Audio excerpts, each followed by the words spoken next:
Ini cara berbicara yang gue jamin bakal bikin banyak orang itu jadi suka sama lo. Oke, kita bakal membedah cara berbicara ini menjadi beberapa bagian, di mana bagian yang pertama adalah mendengarkan lawan bicara seolah-olah lawan bicara adalah seorang bintang terkenal. Oke, jadi banyak orang yang mikir, kalau misalkan gue pengen disukai banyak orang, maka gue harus menjadi pribadi yang menarik. Oke, gue harus bisa jago ngomong, gue harus punya cerita yang menarik buat dibicarakan, dan gue harus misalkan terkenal. Nah, itu semua hal yang salah. Jadi, dalam komunikasi, kalau lo pengen menjadi menarik bagi orang lain, lo harus menjadi tertarik kepada seseorang terlebih dahulu. Menjadi tertarik kepada seseorang bakal membuat lo menjadi menarik bagi orang tersebut. Oke. Nah, Bang, kenapa mendengarkan itu bisa bikin gue menjadi menarik bagi orang tersebut? Gitu kan? Karena gini, pada dasarnya, pada natur manusia itu selalu pengen didengarkan oleh siapapun pihak yang mendengarkan. Kalau lo lihat berbagai platform media sosial, kayak misalkan Facebook, Instagram, YouTube, Twitter, TikTok, semua platform tersebut itu bisa sukses karena lo itu dibikin seolah-olah lo merasa spesial dan diperhatikan. Oke, jadi platform tersebut itu memberikan konten-konten kepada algoritma untuk seolah-olah konten-konten tersebut tuh disusun untuk melayani lo. Lo tinggal memilih konten yang pengen lo tonton dan juga kira-kira konten yang menurut lo tuh lucu atau enggak. Jadi social media membuat lo merasa spesial. Nah sekarang, jadi perusahaan-perusahaan besar kayak media sosial aja, goals utamanya adalah membuat market mereka merasa spesial.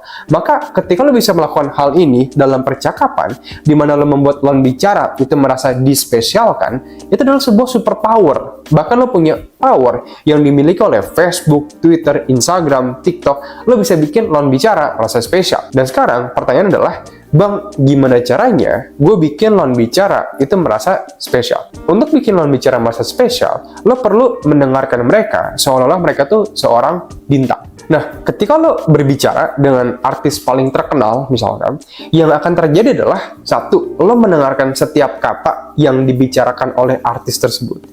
Yang kedua, ketika artis tersebut membicarakan sebuah kata, lo nggak bakal kayak sambil main handphone, sambil baca buku, lo fokus ngedengerin dia. Full mendengerin dia.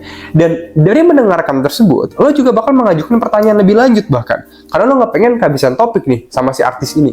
Karena misalkan dia bilang dia lagi capek, lo nggak bakal cuman kayak, oh capek, iya, oke. Terus lo nggak bakal kayak gitu, tapi lo malah bakal encourage, lo bakal bilang ke artis tersebut bahwa, oh kenapa capeknya? Lo bakal pengen memahami sepenuhnya apa yang dia bicarakan. Nah jadi ketika lo berbicara sama orang, selalu bilang ke diri lo, anggap dia adalah artis paling terkenal dan lo pengen benar-benar memahami full apa yang dia bicarakan.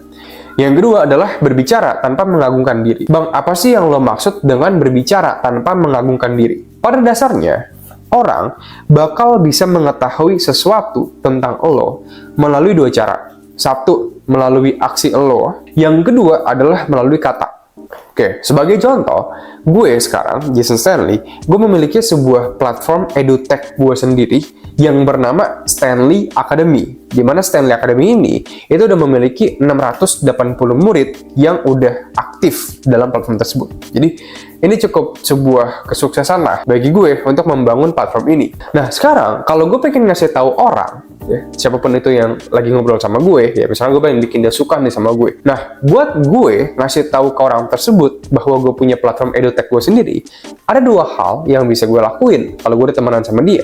Satu, itu gue saking suksesnya dari Stanley Academy, akhirnya gue bisa beli rumah, bisa beli mobil, dan lain-lain. Atau yang kedua, gue ngomong terus-terusan nih ke dia tentang seberapa sukses brand edutech gue. Misalkan, kayak besok gue nulis surat gitu kan di kertas, atau gue misalkan pakai handphone, terus gue chat di WA, tau gak sih bro, gue tuh punya Stanley Academy loh, gue tuh yang punya, tau gak? Gue tuh udah punya 650 murid yang enroll dan aktif di platform gue, itu keren banget, jadi gue kirim langsung tiap hari. Nah, dua tindakan ini secara esensinya tuh sama, adalah menyampaikan pesan. Pesannya adalah platform edutech gue itu sukses. Sama, pesannya adalah gue menyampaikan ke lawan bicara, baik dengan aksi gue ataupun kata-kata gue, yaitu adalah, oh, platform edutech gue itu sukses. Nah, tapi Bang, apa bedanya? Apa beda dari dampak kedua cara penyampaian pesan ini? Perbedaan adalah, pesan yang pertama membuat lawan bicara aktif untuk menerima pesan, sedangkan pesan yang kedua itu membuat lawan bicara menjadi posisinya pasif menerima pesan. Pasif adalah dia diem aja, tapi gue yang approach, gue yang lebih mendekatkan dia, gue yang pengen ngasih tahu dia, gue yang pengen dia tahu. Tapi kalau aktif, dia itu ibaratnya ngelihat gue punya mobil, punya rumah segala macam, dia jadi penasaran. Oh, kira-kira kenapa dia bisa sukses ya? Baru dia gue bilang, oh ini gue sukses gara-gara Stanley Academy, platform editor gue sendiri. Nah itu baru gue ngomong. Oke, tapi sebelumnya mereka harus aktif dulu. Singkat ceritanya kayak lo baca buku. Kalau lo dengerin radio, radionya kan ngeplay aja, tinggal lo dengerin gitu kan. Tapi kalau lo baca buku, buat lo dapetin informasinya, lo nggak bisa cuman kayak diam aja. Lo harus baca secara aktif. Kira-kira kalau misalkan lo berhenti baca, maka lo bakal berhenti dapat informasinya. Nah itu adalah aktif. Kalau pasif, lo diam aja, lo bakal dapet. Nah bang, kenapa itu penting? Antara yang aktif sama yang pasif. Ini penting karena itu berhubungan dengan intensi. Kalau pesan yang pertama, intensinya itu lebih ke arah nggak show off. Karena emang lo beli semua hal itu, dan semua itu terefleksikan bukan karena emang lo pengen show off kalau bicara, tapi karena emang lo mampu aja, karena lo udah sukses gitu loh. Kalau yang kedua, emang lo pengen show off. Lo menggembar-gemborkan ke lawan bicara bahwa lo punya ini, punya itu, punya ini, punya itu. Lo pengen memastikan ke lawan bicara bahwa dia tahu lo tuh punya ini, punya ini, punya ini. Jadi kesuksesan lo pengen dia tahu semua itu. Tipe pesan yang kedua, itu harus banget lo hindarin saat ngobrol. Karena ketika lo melakukan pesan yang kedua ini, dengan intensi lo pengen show off, itu bakal bikin lo bicara merasa kayak, ih ini orang kayaknya ngomong mulu dah tentang kesuksesan dia. Duh, gue sih nggak mau banget deh dengerinnya. Jadi lo terkesan kayak show off dan juga butuh validasi. Ini bakal bikin lo bicara jadi males pengen ngobrol sama lo. Sedikit quotes yang bisa lo inget dalam percakapan lo berikutnya. Biarkan aksi lo menjadi kata-kata yang menyampaikan pesan yang ingin lo sampaikan. Dan yang ketiga adalah berbicara tanpa menyakiti hati.